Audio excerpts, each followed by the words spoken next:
قدیم شہر گوہر آباد اور پنجشیر کی وادی جہاں ملتی ہے اس شہر کو بگرام کہتے ہیں۔ یہ شاہراہ ریشم کا وہ مقام ہے جو قدیم ہندوستان کو سمرقند اور بخارا کی تہذیبوں سے ملاتا ہے۔ ایک چھوٹی سی سرائے کو ظہیر الدین بابر نے ایک بڑے شہر میں تبدیل کر دیا جو کابل کے نواح میں واقع ہے۔ بلند بالا پہاڑوں کی حفاظتی دیواروں اور پورے علاقے میں مرکزی قیام نے بگرام کو ہمیشہ بڑی طاقتوں کے لیے ایک مرکزی حیثیت دیے رکھی۔ سوویت یونین اور امریکہ جب فیڈل کاسٹرو کے کیوبا کی جنگ میں مصروف تھا تو امریکی صدر آئزن ہاور کا جہاز 1959 میں یہاں موجود صرف 10,000 فٹ لمبے رن وے پر اترا۔ یہ کسی غیر ملکی کا اس جگہ پر پہلا قدم تھا۔ امریکہ نے یہاں افغان ایئر بیس کے لیے ایک بیس تعمیر کیا، لیکن اسے سوویت افغان جنگ میں استعمال سوویت یونین کی افواج نے کیا۔ 1980 کے بعد یہ بگرام ایئر بیس نہ رہا بلکہ افغان سوویت فوجوں کا مرکزی قیام بن گیا، جہاں تمام اہم فوجی تنصیبات اور اسلحہ موجود ہوتا اور وہیں سے مجاہدین کے خلاف لڑائی کی کمان لی جاتی تھی۔ 1989 میں اسی ایئر بیس سے سوویت یونین کی افواج کے قافلے ٹینکوں، بختر بند گاڑیوں اور جہازوں کے ذریعے واپس لوٹ گئے۔ بگرام پر قبضے کی جنگ پہلے احمد شاہ مسعود اور حکمت یار کی افواج کے درمیان جاری رہی۔ طالبان کے برسر اقتدار آنے سے پہلے پر شمالی اتحاد نے قبضہ کر لیا، لیکن وہ جزوی قبضہ تھا جسے طالبان نے 2000 میں ختم کر کے اس پر اپنا جھنڈا لہرا دیا۔ امریکہ اکتوبر میں اپنے 48 نیٹو اتحادیوں کے ساتھ افغانستان میں داخل ہوا تو اس نے اپنے 1000 سپاہی اسی بگرام ایئر بیس پر متعین کیے اور دنیا بھر کے اعلیٰ سطحی اسلحے سے اس کو لیس کر دیا۔ جس قدر جدید ٹیکنالوجی کا اسلحہ جس ملک کے پاس بھی موجود تھا بگرام پہنچا دیا گیا۔ ابھی گوانتانامو بے کا مکمل آغاز نہیں ہوا تھا، اسی لیے بگرام نے ایک عالمی سطح کے عقوبت خانے کا بھی کردار ادا کیا۔ عالمی پریس نے اسے 2005 میں بدترین ٹارچر سیل قرار دیا، جبکہ 2005 میں نیو یارک ٹائمز نے حبیب اللہ اور دلاور کی تشدد زدہ موت کی کہانی چھاپی۔ اس کے مکینوں میں قیدی نمبر 650 عافیہ صدیقی، ایتھوپیا کا بنیام محمد، پاکستان میں افغان سینئر ملا عبدالسلام ضعیف، عبداللہ شہاب، خالد شیخ محمد اور عبدالوکیل متوکل جیسے لاتعداد لوگ ہیں جنہیں بعد میں گوانتانامو بے لے جایا گیا۔ عقوبت، ٹارچر، ظلم و بربریت اور خوف کا 20 سالہ دور اس دن اختتام پذیر ہوا جب آخری امریکی سپاہی ذلت اور رسوائی سمیٹے اپنی ساری ٹیکنالوجی سمیت رخصت ہوا۔ رہے نام اللہ کا جس کی بادشاہی سب پر غالب ہے۔ بسم اللہ الرحمن الرحیم۔ السلام علیکم، میں ہوں محمد عثمان اور آپ دیکھ رہے ہیں پروگرام حرفراز اور مقبول جان کے ساتھ۔ رپورٹ آپ نے دیکھی، یہ کابل کا بگرام ایئر بیس کے حوالے سے ہے اور جہاں سے امریکی فوجی، آخری امریکی فوجی بھی جو ہے اپنے وطن روانہ ہو گیا شکست کھا کر۔ کتنی بڑی یہ شکست اور کتنی بڑی یہ فتح ہے ان قوتوں کی جنہوں نے امریکہ کے خلاف جہاد کا علم بلند کیا۔ اور اب کیا ہونے والا ہے اس افغانستان کے اندر، کیا کیا شکوک و شبہات کا اظہار کیا جا رہا ہے پاکستان کی جانب سے بھی، اور ایک عالمی پروپیگنڈا مہم کیا چل رہی ہے کہ اگر طالبان اقتدار میں آئے تو خطے میں کیا ہو جائے گا۔ اس تمام امور کا آج ہم اپنے پروگرام کے اندر جائزہ لیں گے، اور یہ جو بگرام ایئر بیس کے حوالے سے جو تاریخ ہم نے اس رپورٹ کے اندر بیان کی ہے اس کے بھی بات کریں گے کہ اب اس پر کس کا قبضہ ہے، کیا کیسے معاملات چلائے جانے والے ہیں اور ہونے کیا والا ہے۔ اسی پہ اپنا آغاز کرتے ہیں پروگرام کا۔ اور یہ صاحب بہت ساری چیزیں ہم نے دیکھیں کہ جس طریقے سے امریکی فوجی اپنا سامان سمیٹ رہے ہیں، پرچم اتار رہے ہیں اور آخری جہاز جو ہے وہ اڑان بھر کر واپس اپنے وطن کو روانہ ہو گیا۔ امریکہ نے اس تمام عرصے میں کیا پایا کیا ہے؟ دیکھیں، پہلا یہ محاذ ہے کہ جس کے اندر شاید امریکہ اپنی وہ تمام تر اسٹریٹجک جو ہدف لے کے آیا تھا اس میں ناکام ہوا ہے۔ وہ فلپین میں گیا تھا، اس کی چھاؤنی آج تک وہیں قائم ہے اور وہاں پر اس کی باقاعدہ ملٹری پریزنس موجود ہے۔ صحیح۔ وہ کوریا میں گیا تھا، اس کی ساؤتھ کوریا کے اندر اپنی پوری کی پوری اسٹیبلشمنٹ موجود ہے، نارتھ کوریا کا وہ مقابلہ کرتا ہے، اس کا سارا وہ ویتنام میں گیا تھا، بینکاک میں، کمبوڈیا میں، اس سائڈوں پہ موجود ہے۔ آج بھی ویتنام جب اکٹھا ہوا ہے تو امریکہ کی اسٹیبلشمنٹ جو ہے وہاں موجود ہے۔ صحیح۔ وہ لیٹن امریکہ کے جس ملک میں گیا تھا، چلی میں گیا، نشان موجود ہے۔ عراق میں اس نے 7 لاکھ مسلح افواج بمیں کئی لاکھ 11 لاکھ ان کو شکست دینے کے بعد عراق میں ابھی تک اس کی پریزنس موجود ہے۔ 5000 فوجی خاص بغداد کے اندر موجود ہیں۔ آج بھی وہاں سے بیٹھ کے وہ شام میں حملہ کرتا ہے، باقی جگہ کرتا ہے، ڈکٹیٹ کرتا ہے۔ یہ پہلا ملک ہے جو لوگ کہتے ہیں نا امریکہ اپنی مرضی سے جا رہا ہے، یہ پہلا ملک ہے جہاں امریکہ اپنی ٹرمز ڈکٹیٹ کرائے بغیر نکلا ہے۔ जो नेगोशिएशन शुरू हुई थी तालिबान की, उस तालिबान की नेगोशिएशन में जो रोड मैप आया था सबसे पहले सितंबर 2019 में, उस रोड मैप में यह था कि both parties agrees to develop a system, political system in Afghanistan according to the Sharia law. ये पहला फिक्र था उसका, agrees to. उसके बाद उन्होंने, तालिबान ने अपनी टर्म्स डिक्टेट।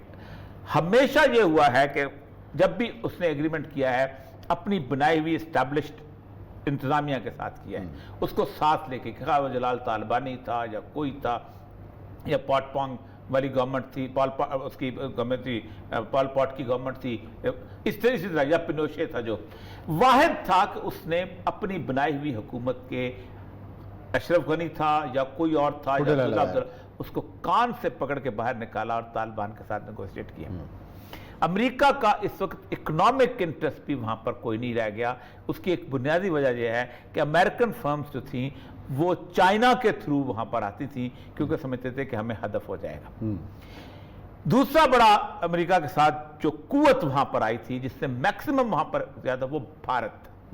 $3 अरब की इन्वेस्टमेंट भारत जैसे मुल्क के लिए।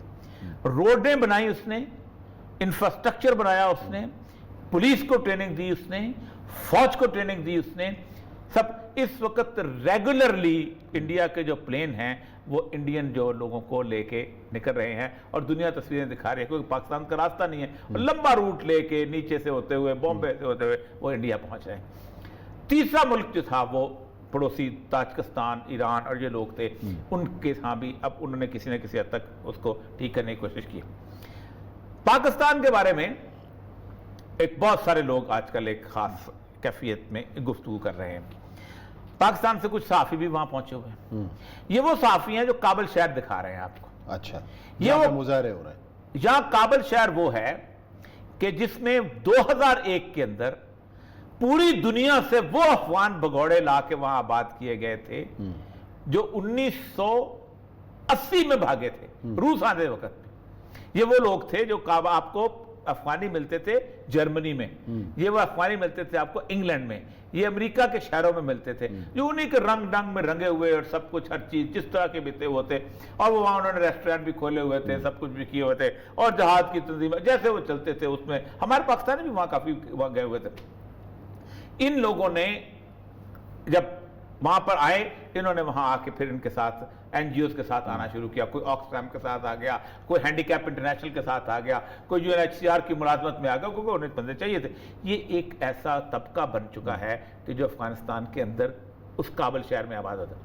इनके यहाँ फारसी बोली जाती है, ये पश्तो नहीं बोलते। अच्छा, ये फारसी स्पीकिंग, काबुल के अंदर हमेशा फारसी बोली जाती रही है, और काबुल को हमेशा एक उसका अफगानिस्तान का लखनऊ कहा जाता रहा है। और वो लखनऊ आज नहीं, ये 1950 में भी लखनऊ था, जब दुनिया में किसी पूरे खित्ते में ना कराची में, ना लाहौर में, ना किसी और जगह स्कर्ट पहने जाते थे। काबुल शहर की सड़कों पे औरतें स्कर्ट पहनती थी। कहीं और नाइट क्लब इस तरह नहीं थे जिस तरह नाइट क्लब काबुल शहर के अंदर होते थे। कहीं और इस तरह की नाइट लाइफ नहीं थी जिस तरह की काबुल शहर के अंदर, क्योंकि जाहिर शाह ने बड़ी अच्छी आज़ादी दी हुई थी। ये वो तबका, उस तबके को जाके दिखाएंगे और कहेंगे हम। अब कल से उन्होंने बाकायदा पूरे काबुल शहर के अंदर एक इश्तिहार बांटना शुरू किया। उस इश्तिहार के अंदर उन्होंने एक बुरके वाली औरत बनाई हुई है, उसने कहा औरतों ये देखो तुम्हारे साथ ये होने वाला। अब हो क्या रहा है कि पाकिस्तान पूरे में, दुनिया पूरी में एक नाम है कि बस तालिबान आ गए तो औरतें ज़िबा हो जाएंगी, औरतें तबाह बर्बाद हो जाएंगी, औरतें। हालांकि आप, मैं कल ही बताया था कि तालिबान के ज़माने आखिरी पीरियड में जो आखिरी जो था वुमेन डे बनाया गया था, वो 99 के अंदर उन्होंने बाकायदा उस यूनिवर्सिटी में बनाया था कि जो कि वुमेन यूनिवर्सिटी थी उनकी। और जब जावेद अकरम साहब हमारे प्रोग्राम में कह चुके हुए हैं, दो नर्सिंग स्कूल और एक मेडिकल कॉलेज औरतों का इन्होंने खोला। तो अब प्रोपेगेंडा पाकिस्तान में और बाकी जगह ये हो रहा है कि वहां से भगोड़े यहां आएंगे। और मैंने उस दिन भी कहा था, ये वो भगोड़े हैं, पाकिस्तान नहीं आएंगे ये लोग। इसलिए नहीं आएंगे कि पाकिस्तान से ये नफरत करते हैं दिल से। आप कभी अब्दुल्ला का दिल चीर के देखो वो किस तरह की गुफ्तगू करता है, हमारे सामने तो करता रहा है। आप कभी अहमद शाह मसूद की औलादों को देखें किस तरह वो, आप कभी अमरुल्लाह साले को देखें। अमरुल्लाह साले वो शख्स है कि जिस दिन 1996 नवंबर में, मैं आपको बताऊं, नवंबर में, सितंबर में, 29 सितंबर, तालिबान ने काबुल पे कब्जा किया। अमरुल्लाह साले ताजिकिस्तान के दुशंबा में माथुर था इंडियन एम्बेसडर, अच्छा, अमरा साले जो था ये एम्बेसडर था वहां पर, अभी जो उनका वो है अपना डिफेंस मिनिस्टर है, ये इंडियन एम्बेसडर को लेके अहमद शाह मसूद के घर में गया और वो कहता है वहां हम ड्राई फ्रूट चल रहे थे और अहमद शाह मसूद ने एक लिस्ट दी कि मुझे इतनी चीजें दी जाएं और इंडियन एम्बेसडर ने कहा 10 हेलीकॉप्टर तुम्हें देंगे, अभी तुम उनको ले जाओ और तालिबान के खिलाफ लड़ाई शुरू करो। और $7 अरब से एक बहुत बड़ा मेडिकल कॉम्प्लेक्स खोला गया कि तुम्हारा जो बंदा भी जख्मी होगा हम उसको ताजका फाफोर बेस था एयरबेस, वहां पर उसको रखे जाएंगे। थ्रू आउट 96 से लेके 2001 तक ये पूरे के पूरे वो लोग ये यहां आएंगे, कभी भी नहीं आएंगे, ये पाकिस्तान नहीं आएंगे, ये वहां जाएंगे। यहां जो भी आएगा वो तालिबान का मुखालिफ आएगा। दूसरी बड़ी जो चीज बताई जा रही है वो हमारे यहाँ पे कि जी वहां से इन्फ्रंटेड आएंगे तो यहाँ पर दाइश और टीटीपी और ये वो। अच्छा, ये भी कहा गया कि शायद दोनों का आपस में बड़ा गहरा ताल्लुक है, टीटीपी का और अफगान तालिबान का। ये जो कॉन्सेप्ट एक बात तो ये बात है कि एक इंटरनेशनल एग्रीमेंट किया तालिबान ने कि हमारी सरजमीन किसी के खिलाफ इस्तेमाल नहीं होगी, ये उन्होंने बहुत बड़ा एग्रीमेंट किया और ये बहुत बड़ी बात है। दूसरी बात यह है कि आप मुझे ये बताइए, हमारे यहाँ ये इतराज किया जाता है कि उन्होंने टीटीपी के खिलाफ एक्शन क्यों नहीं लिया।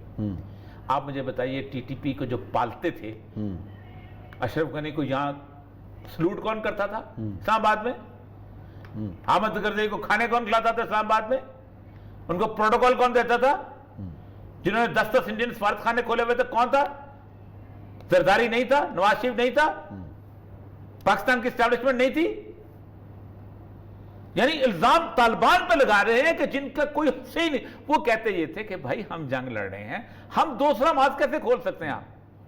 और फिर आपने कोई अच्छा हुस्न सलूक उनसे नहीं किया। मैं उसकी कहानी नहीं बयान करना चाहता। ये भी मुल्ला अब्दुल सलाम ज़ईफ़ का नाम हमने लिया है। सैयदुल अंबिया सल्लल्लाहु अलैहि वसल्लम के ज़माने से पहले भी और बाद में भी कभी किसी शख्स ने सफ़ीर को कत्ल नहीं किया, सफ़ीर को किसी के हवाले नहीं किया। आपने तो कमाल कर दिया हुआ, आपके तो मुशर्रफ साहब ने कमाल कर दिया हुआ। छोड़ दें सारे, तालिबान भूल चुके हैं, हमें भी भूल जाना चाहिए। लेकिन आप ये उनसे तवक्को करते हैं। सवाल ये कि तालिबान वाकई भूल चुके हैं?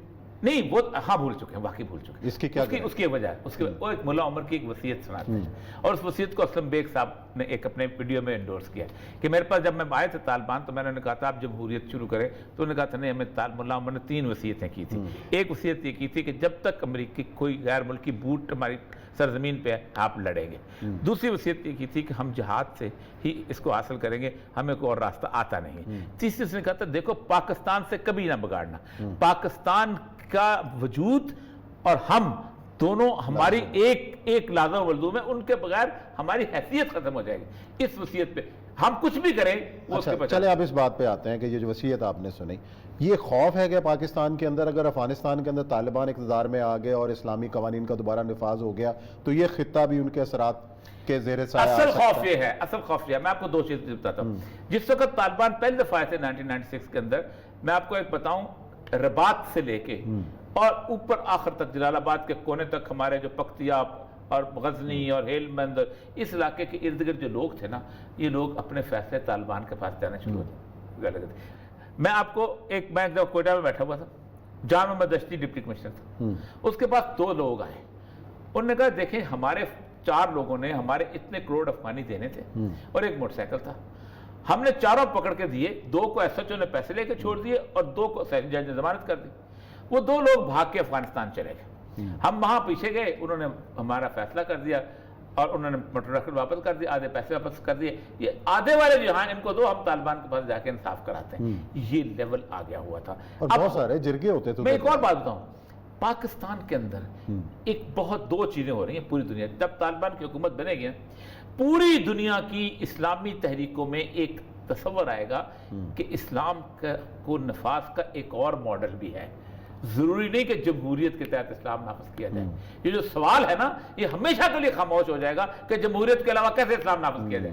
वो मुर्सी के मिस्र में और ट्यूनिस के गनोशी के ट्यूनिस में, इवन पाकिस्तान में भी एक ऐसी मूवमेंट का खदशा हो सकता है जो कहे कि नहीं जमहूरियत के अलावा भी इस्लाम नाफिज करो। उसको पहले से पेशबंदी हो रही, नहीं ये तो टीटीपी है। चलें जी, देखते हैं क्या होता है और आने वाले वक्त के अंदर क्या पॉलिसीज़ में तब्दीली आती है और ये खित्ते के अंदर क्या होगा। यहाँ लेते हैं ब्रेक और ब्रेक के बाद आएंगे, प्रोग्राम का सिलसिला जारी रखते हैं।